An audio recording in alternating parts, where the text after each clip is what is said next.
จุดจบและจุดเริ่มต้นจุดสิ้นสุดของบททดสอบตลอด16 ปีน้ำตาและความโศกเศร้าเสียใจของพระมารดาจะทำให้ท่านยอมแพ้ต่อปณิธานที่ตั้งไว้หรือไม่ปัญญาคุณธรรมจะทำให้ท่านรอดพ้นจากการถูกฝังทั้งเป็นได้อย่างไรจุดเริ่มต้นของการออกบวชของพระองค์จะเป็นเช่นไรมาติดตามกันต่อในพระเตมีชาดกตอนที่3กันได้เลยค่ะเจ้ากาสิกราชสดับเช่นนั้นเหมือนพระทัยจะแตกสลายแม้จะสงสารลูกแต่ก็ทรงหวาดกลัวพยันตรายที่จะเกิดขึ้นจึงมีบัญชาให้นำพระโอรสไปฝังตามคำกราบทูลของพราหมณ์พระมารดาทรงทราบดังนั้นจึงรีบเสด็จเข้าเฝ้าพระราชาเพียงลำพังพระองค์เดียวกราบทูลทวงพรที่เคยฝากไว้คืนพระราชาให้เลือกขอพรได้ตามปรารถนาพระนางกราบทูลขอราชสมบัติให้พระโอรสพระราชาไม่ยินยอมพระเทวีทูลถามถึงสาเหตุที่ไม่ทรงยินยอมพระราชาตรัสว่าลูกเราเป็นกาลกิณี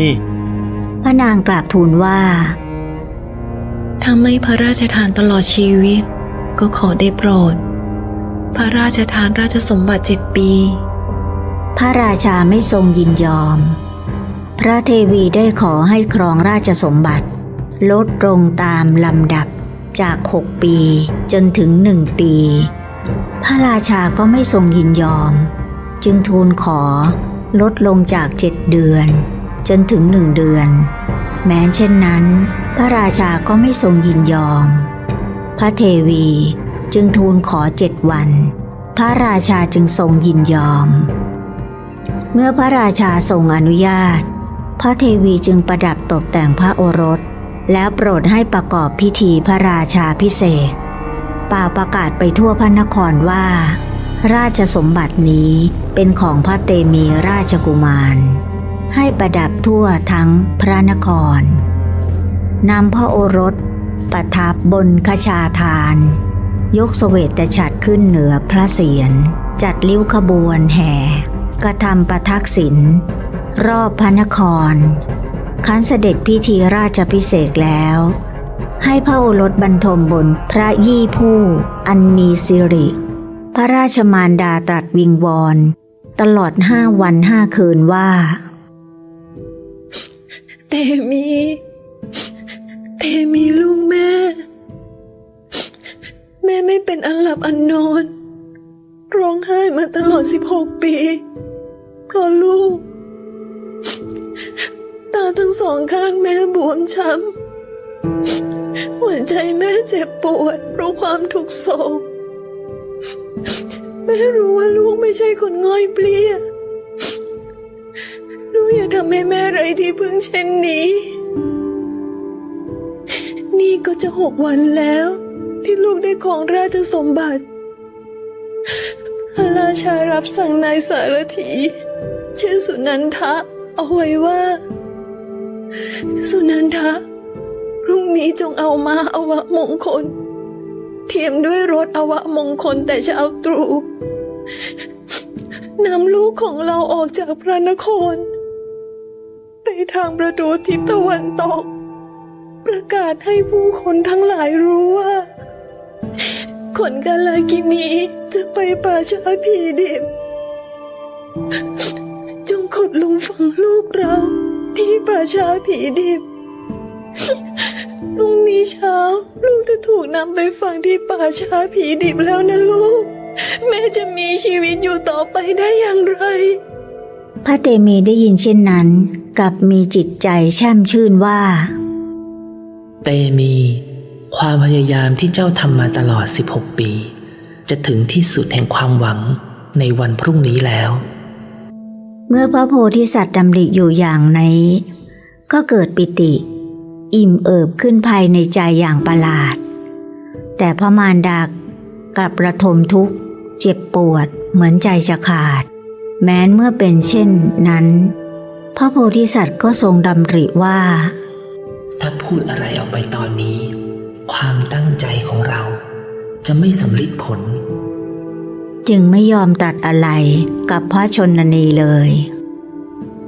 ลาตรีนั้นผ่านไปอย่างเงียบเหงาจนรุ่งเช้าพระเทวีสงสนานพระโอรสประดับตกแต่งแล้วให้พระโอรสประทับนั่งบนพระเพลาสวมกอดพระโอรสไว้แนบอกร้องไห้ปิ่มจะขาดใจทรงหวาดกลัวพระอาทิตย์ที่กำลังสาดแสงจับขอบฟ้าด้านทิศตะวันออกเช้าวันนั้นนายสารถีลุกขึ้นเทียมรถแต่เช้าตรู่ด้วยบารมีพระโพธิสัตว์เทวดาที่สถิตอยู่ในราชมณฑียนดลใจให้นายสารถีนั่งรถมงคลที่เทียมด้วยม้ามงคลขับออกมาหยุดอยู่ที่ประตูพระราชนิเวศแล้วเข้าสู่ห้องบรรทมพระเตมีถวายบังคมพระเทวีแล้วกราบทูลว่าข้าแต่พระเทวีขอพระองค์อย่าได้กลิ้วข้าพระองค์เลยข้าพระองค์รับพระราชบัญชามาจึงต้องทำตามรับสั่งพระเจ้าข้าขันกราบทูลดังนี้แล้วเอามือกันพระเทวีซึ่งนั่งร้องไห้สวมกอดพระโอรสอยู่ให้ถอยห่างออกไปแล้วอุ้มพระกุมารลงจากปราสาทพระนางจันทราเทวีทรงสยายพระเกศาทุบอกปริเทวนาการร้องไห้คร่ำครวญเจียนจะขาดใจท่ามกลางความเศร้าสลดของนางสนมในปราสาทพระเตมีทอดพระเนตรเห็นพระมารดาร้องไห้เหมือนพระทัยจะแตกสลายทรงดำริว่าเมื่อไม่พูดพระชนนีจะต้องอกแตกตายจึงประสงค์จะพูดด้วยแต่ทรงพิจารณาต่อไปว่าถ้าเราพูดกับพระชนนีความพยายามที่อดทนทำมาตลอด16 ปีก็จะสูญเปล่าเมื่อไม่พูดจะเป็นประโยชน์แก่ตนเองแก่พระชนกพระชนนีและแก่มหาชนเป็นอันมากดำริเช่นนี้แล้วสู้อดกั้นความโศกเอาไว้ไม่ตัดอะไรกับพระชนนีเลยนายสุนันทสารถีอุ้มพระราชกุมารขึ้นรถแล้วตั้งใจจะขับรถตรงไปประตูทิศตะวันตกซึ่งเป็นที่ตั้งป่าช้าผีดิบแต่ถูกเทวดาดลใจให้ขับรถตรงไปทางประตูทิศตะวันออกพลันล้อรถกระทบธรณีประตูนอกพระนครพระโพธิสัตว์สดับเสียงนั้นแล้วทรงดำริว่าความปรารถนาของพระองค์สำฤทธิ์ผลแล้วเกิดแช่มชื่นเบิกบานใจอย่างประหลาดรถแล่นออกจากพระนครผ่านชุมชนท้องนาป่าเขาไปไกลล่วงเข้าสู่ลาวป่าใหญ่อันรกชัดแห่งหนึ่งนายสารถีกลับรู้สึกไปว่าเป็นป่าช้าผีดิบพิจารณาดูเห็นว่าที่นี่เหมาะจึงหยุดรถเรื่องเครื่องทรงแต่งองค์พระราชกุมารออกห่อวางไว้ใกล้ราชรถแล้วลงมือขุดหลุมไม่ห่างไกลจากราชรถนั้นพระเตมีดำริว่าเราไม่ได้ขยับเนื้อขยับตัวมาเป็นเวลานานถึง16 ปีเรายังมีกำลังอยู่หรือเปล่าจึงทดลองลุกขึ้นเอาพระหัตถ์ขวาลูบพระหัตถ์ซ้ายพระหัตถ์ซ้ายรูปพระหัตถ์ขวาและนวดพระบาททั้งสองข้างทรงคิดจะลงจากราชรถแผ่นดินก็กลับสูงขึ้นเสมอท้ายราชรถจนเกยพระบาทพระเตมีเสด็จลงจากราชรถเดินกลับไปกลับมาอยู่คู่หนึ่งก็ทรงสัมผัสได้ถึงพละกำลังที่เต็มเปี่ยมสามารถเดินได้ไกลถึง100 โยชน์ภายในวันเดียวเมื่อทรงพิจารณาต่อไปว่าหากนายสารถีทำร้ายจะมีกำลังพอจะสู้ได้หรือไม่จึงทดลองจับท้ายรถแล้วยกขึ้นกวัดแกว่งไปมาเหนือผ้าเสียรเหมือนยกรถเด็กเล่น ฮันทรงพิจารณาเห็นว่าพระองค์มีกำลัง พอจะสู้กับนายสารถีได้ จึงประสงค์จะได้เครื่องประดับพระองค์ท้าวสกะเทวราชทราบว่าความปรารถนาของพระเตมีถึงที่สุดตามที่ต้องการแล้ว บัดนี้มีความประสงค์จะได้เครื่องประดับ จึงให้วิสุกรรมเทพบุตรนำเครื่องประดับทิพย์ไปประดับพระโพธิสัตว์ให้เหมือนกับท้าวสกะเทวราชพระเตมีเสด็จไปยืนอยู่ใกล้หลุมที่นายสารถีกำลังขุดอยู่ ตรัสถามว่า นายสารถี ท่านก้มหน้าก้มตาขุดหลุมนี้ทำไม ท่านจะใช้หลุมทำอะไร นายสารถีได้ยินเสียงคนทักอยู่ไม่ไกล แต่ก็ไม่ได้เงยหน้าขึ้นดู ยังคนขุดหลุมต่อไปพรางตอบว่า พระโอรสของพระราชาเราเป็นใบ้หูหนวกง่อยเปี้ยเหมือนคนไม่มีจิตใจพระราชาก็เลยรับสั่งให้เรานำมาฝังในป่าช้าผีดิบนี้ พระเตมีตรัสกับนายสารถีว่า นายสารถี พระราชาสั่งให้ท่านฝังพระโอรสผู้เป็นใบ้หูหนวกง่อยเปลี้ยแต่เราไม่ใช่คนหูหนวกไม่ใช่คนใบ้ง่อยเปลี้ยและไม่มีอวัยวะพิกลพิการแต่อย่างไรถ้าท่านฝังเราผู้ไม่ได้เป็นคนพิการเช่นนั้นท่านก็ทำในสิ่งที่ไม่เป็นธรรมพระเตมีเห็นท่าทางนายสารถี แม้นฟังคำนั้นแล้ว ก็ยังไม่มองดูพระองค์ยังคงก้มหน้าก้มตาขุดหลุมต่อไปทรงประสงค์จะให้นายสารถีทราบว่าพระองค์คือพระเตมีไม่ได้หูหนวกไม่ได้เป็นใบ้ไม่ได้ง่อยเปี้ยจึงตรัสว่าน ายสารถีเพื่อนเอ๋ยหากคิดว่าเราง่อยเปลี้ยก็จงดูขาทั้งสองข้างของเราเถิดเป็นเหมือนลำกล้วยทองคำแม้แขนทั้งสองข้างของเราก็มีผิวพรรณดังใบกล้วยทองคำได้ยินคำอันไพเราะของเราไหมเมื่อท่านเห็นแล้วยังใจดำฝังเราได้ท่านก็ทำในสิ่งที่ไม่เป็นธรรมนายสารถีคิดว่าใครกันนี่พอมาถึงก็ยกยอปอปั้นตนเองอยู่ได้จึงหยุดขุดหลุมเงยหน้าขึ้นดูได้เห็นรูปร่างพระโพธิสัตว์เกิดประหลาดใจไม่ทราบว่าชายผู้นี้เป็นมนุษย์หรือเทวดาจึงถามว่าท่านเป็นใครกันเป็นเทวดาคนทันหรือพระอินทร์ท่านเป็นลูกเต้าเหล่าใครจึงมายืนยกยอปอปั้นตนเองอยู่อย่างนี้พระโพธิสัตว์ตรัสว่าเราไม่ใช่เทวดาไม่ใช่คนทันไม่ใช่พระอินทร์แต่อย่างไรเราเป็นโอรสพระเจ้ากาสิกราชที่ท่านกำลังขุดหลุมฝังเป็นโอรสของพระราชาที่ท่านพึ่งพระบารมีเลี้ยงชีพอยู่ในเวลานี้จงฟังเราเถิดในสารถีผู้ใดอาศัยนั่งหรือนอนใต้ร่มไม้ไม่ควรหักรานกิ่งต้นไม้นั้นเพราะเขาผู้นั้นจะได้ชื่อว่าเป็นคนเนรคุณมิตรเป็นคนหยาบช้าพระราชาเป็นเหมือนต้นไม้เราผู้เป็นโอรสเป็นเหมือนกิ่งไม้ส่วนท่านเล่าเป็นเหมือนคนอาศัยร่มไม้ถ้าท่านฝังเราเสียในป่าท่านก็ทำสิ่งที่ไม่เป็นธรรมถึงแม้พระโพธิสัตว์จะตรัสอย่างนี้นายสารถีก็ยังไม่เชื่อพระองค์คือพระเตมีกุมารแต่เพราะถ้อยคำพระโพธิสัตว์อ่อนโยนไพเราะจับใจจึงทำให้นายสารถียืนฟังอยู่พระโพธิสัตว์ดำริว่าจะต้องทำให้นายสารถีเชื่อให้ได้ว่าพระองค์คือเตมีกุมารพระโอรสของพระเจ้ากาสิกราชจึงประกาศคาถาว่าด้วยน้ำใจมิตรดังกึกก้องไปทั่วราวป่าแห่งนั้นว่าผู้ใดไม่เนรคุณมิตรชนเป็นอันมากก็ได้พึ่งพาอาศัยเขาเลี้ยงชีพ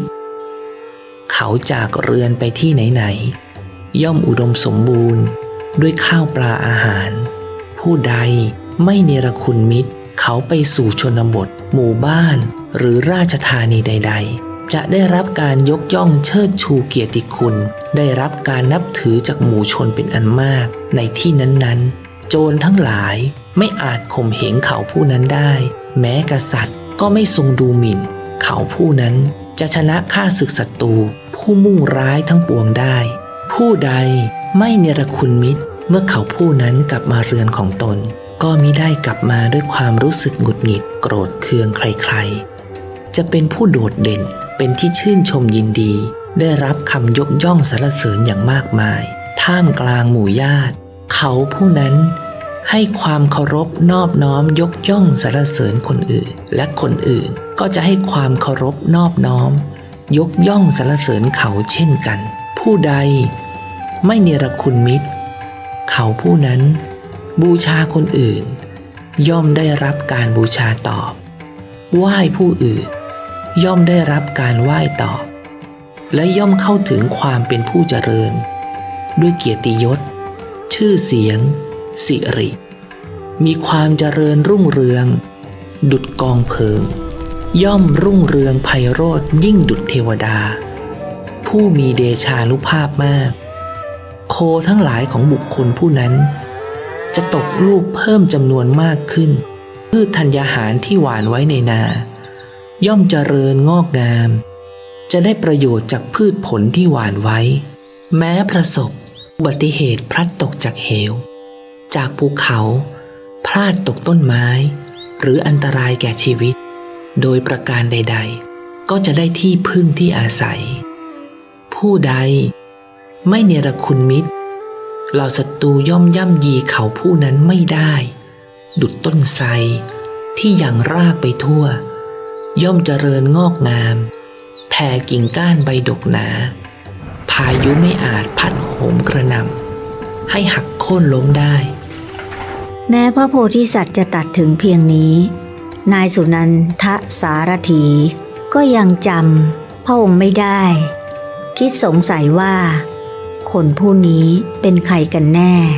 แล้วลุกขึ้นเดินไปที่รถไม่เห็นพระโอรส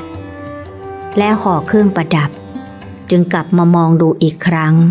ก็จำพระองค์ได้จึงสุดหมอบลงแทบพระบาทพนมมือทูลวิงวอนพระโพธิสัตว์ว่าเชิญเสด็จเถิดพระเจ้าข้าข้าพระองค์จะนำกลับคืนสู่พระนคร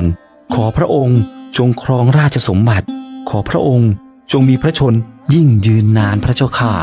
พระโพธิสัตว์ตรัสกับนายสุนันทสารถีว่าพอทีเถอะเราไม่ต้องการราชสมบัติหรอกนายสารถีแต่เราต้องการปฏิบัติธรรมนายสุนันทสารถีคิดว่าอย่างไรเสียพระกุมารก็คงจะเสด็จกลับพระนครเพื่ออนุเคราะห์เราจึงกราบทูลว่าเมื่อพระองค์เสด็จกลับจากป่าช้าแห่งนี้พระชนกและพระชนนีจะพระราชทานรางวัลมากมายแก่ข้าพระองค์เหล่าพระสนมกุมารพ่อค้าและพราหมณ์ทั้งหลายจะยินดีให้รางวัลแก่ข้าพระองค์เหล่ากองพลช้างกองพลม้ากองพลรถและกองพลทหารราบทั้งหมดก็จะยินดีให้รางวัลแก่ข้าพระองค์แม้แต่ชาวชนบทชาวหมู่บ้านผู้มีธัญญาหารมากก็จะชุมนุมกันให้เครื่องบรรณาการแก่ข้าพระองค์ขอพระองค์เชิญเสด็จกลับคืนสู่พระนครเถิดพระเจ้าข้าเมื่อพระโพธิสัตว์สดับดังนั้นจึงตรัสตอบว่าพระชนกและพระชนนีสละเราแล้วกุมารทั้งปวงและชาวพระนครตลอดจนอาณาประชาราษฎร์ต่างก็สละเราแล้วเช่นกันเราไม่มีเหย้าเรือนแม้พระชนกพระชนนีทั้งสองก็ทรงอนุญาตเราจะบวชอยู่ในป่าคนเดียวไม่ปรารถนากามคุณทั้งหลายเมื่อพระโพธิสัตว์ตรัสถึงคุณธรรมของตนเช่นนี้พรานปิติก็เกิดขึ้นท่วมท้นจิตใจจึงทรงเปล่งอุทานด้วยกำลังแห่งปิติว่าความหวังผลของเหล่าชนผู้ไม่รีบร้อนอดทนเพียรพยายามอยู่ร่ำไป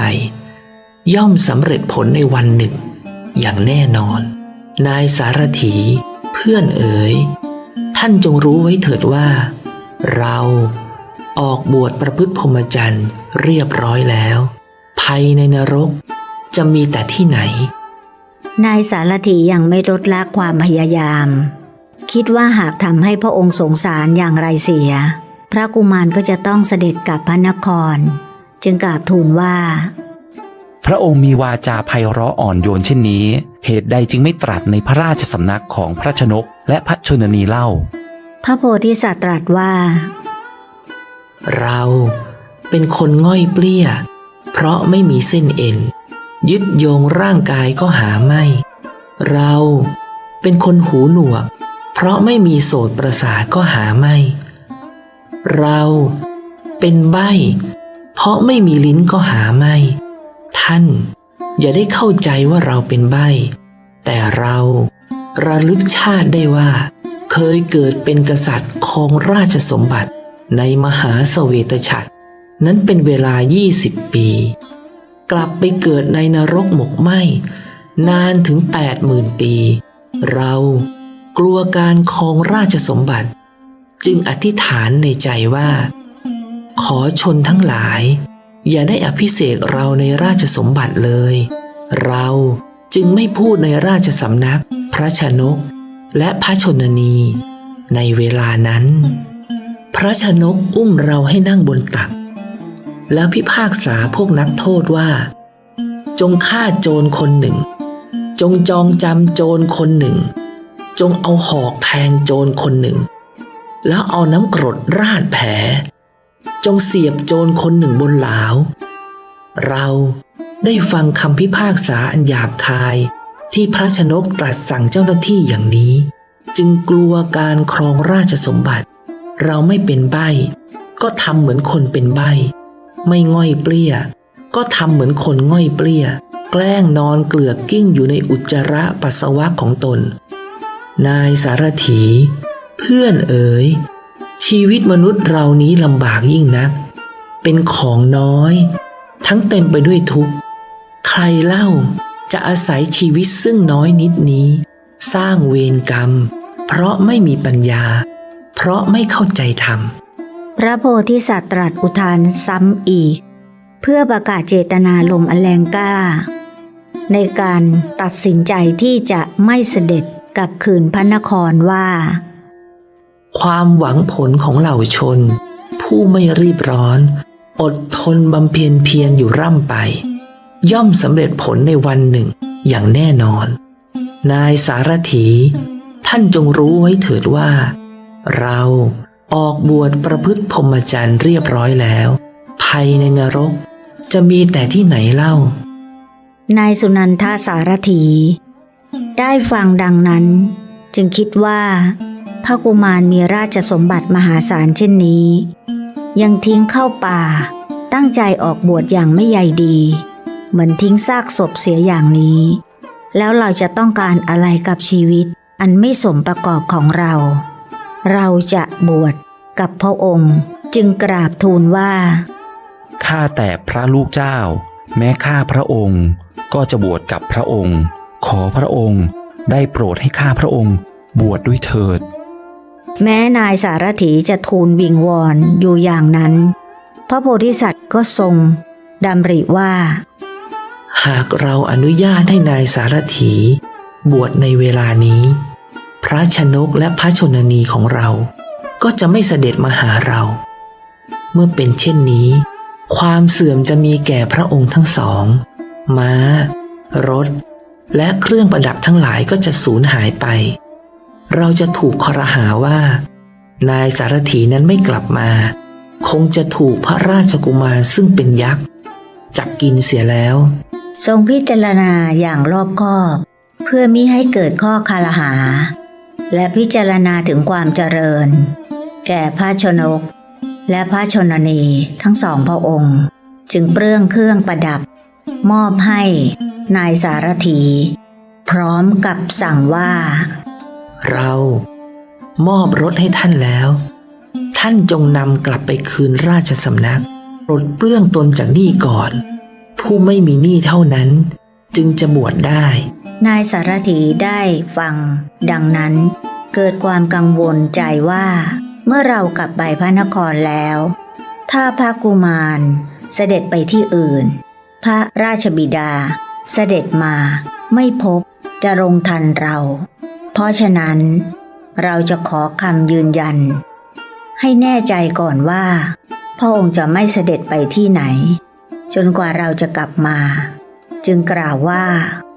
เมื่อข้าพระองค์ทำตามพระราชดำรัสแล้ว แม้พระองค์ก็ควรจะทำตามที่ข้าพระองค์ทูลขอพระองค์จงประทับรออยู่ที่นี่ จนกว่าข้าพระองค์จะนำพระราชาเสด็จมา เมื่อพระราชบิดาทอดพระเนตรเห็นพระองค์แล้ว จะทรงปิติโสมนัสเอิบอิ่มใจอย่างยิ่งเป็นแน่แท้ พระโพธิสัตว์ตรัสว่า นายสารถี เราจะทำตามคำร้องขอของท่าน แม้ตัวเราเองก็อยากเห็นพระชนกพระชนนี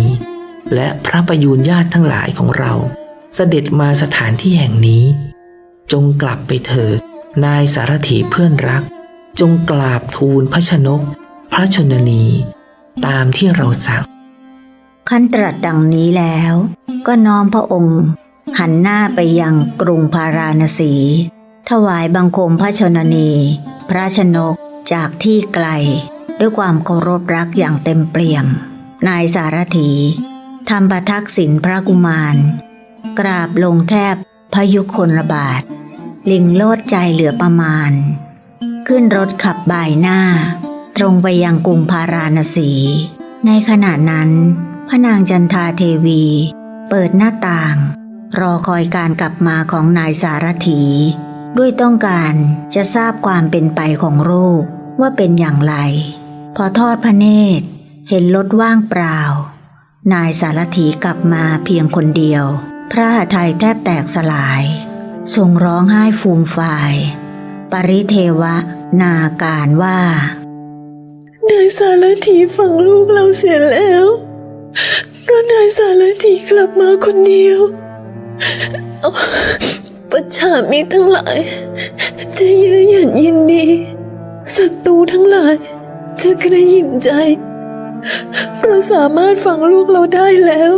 ทรงกันแสงโศกเศร้า ตัดถามนายสารถี ด้วยพระอัศสุชนนองพระเนตรว่า ลูกเราเป็นง่อยไปหรือตรัสอะไรกับเธอบ้าง เขาขยับมือขยับเท้าบ้างไหม เขาร้องขอชีวิตหรือเปล่าขณะถูกฝัง นายสุนันทสารถี เห็นพระเทวีร้องไห้แทบขาดใจ ก็สงสารอย่างจับใจ แต่ไม่กล้ากราบทูลเรื่องทั้งหมด เพราะคิดว่าถ้ากราบทูลว่าพระโอรสไม่ได้เป็นใบ้ไม่ได้ง่อยเปรี้ยไม่ได้หูหนวก มีพระดำรัสไพเราะสนอกกล่าวทำได้อย่างจับใจ พระราชาจะกริ้วว่า เมื่อเป็นเช่นนั้นเหตุไรจึงไม่พาพระกุมารกลับมา แล้วสั่งลงพระราชอาญาโดยที่ยังไม่ได้รับฟังรายละเอียดควรขอพระราชทานอภัยโทษก่อน จึงกราบทูลว่า ข้าแต่พระแม่เจ้า ขอพระแม่เจ้าโปรดประทานอภัยโทษแก่ข้าพระองค์ด้วย ข้าพระองค์ขอกราบทูลตามที่ได้ฟังได้เห็นในสำนักพระราชโอรส พระนางจันทราเทวีตรัสว่า นายสารถี เธออย่ากลัวเลย จงบอกตามที่ท่านได้ฟัง ได้เห็นมาว่าลูกของเราเป็นอย่างไร นายสารถีกราบทูลว่า พระโอรสไม่ได้เป็นใบ้ไม่ได้ง่อยเปรี้ย พระองค์มีวาจาไพเราะ ทรงกลัวที่จะได้ครองราชสมบัติ จึงคิดหาวิธีลวงอย่างมากมาย พระองค์ทรงระลึกชาติได้ว่า เคยเป็นพระราชาครองราชสมบัติในชาติก่อนเป็นเวลา20 ปี แล้วต้องไปตกนรกหมกไหมอยู่ถึง 80,000 ปี เพราะกลัวว่าจะต้องครองราชสมบัติอีกครั้ง จึงทรงอธิษฐานไว้ว่า ขอชนทั้งหลายอย่าได้อภิเษกเราในราชสมบัติเลย พระองค์จึงไม่ตรัสในพระราชสำนักพระชนกและพระชนนี พระโอรสทรงมีอวัยวะครบ32ประการ พระองค์มีพระรูปงดงามสมส่วน มีพระวาจาไพเราะอ่อนโยนฉลาดหลักแหลม ถ้าพระองค์มีพระราชประสงค์จะพบพระโอรสก็ขอเชิญรีบเสด็จเถิดพระเจ้าข้า ข้าพระองค์จะนำเสด็จไปยังสถานที่ที่พระโอรสประทับอยู่สู่ทางโพธิญาณพระเจ้าข้า ลงจากสวรรค์มาเนรมิตอาสมขึ้นในราวป่าประมาณ3 โยชน์ประทับนั่งบนที่ราดด้วยใบไม้ ลูกจะอยู่ป่าไปทำไม กษัตริย์สามนราชต้องการจะชิงเอาราชสมบัติจึงยกทัพมายังกรุงพาราณสีพระโพธิสัตว์ทรงทราบการเสด็จมาของพระเจ้าสามนราชจึงเสด็จออกมาต้อนรับประทับนั่งในอากาศแสดงธรรมแก่พระราชาพระองค์นั้น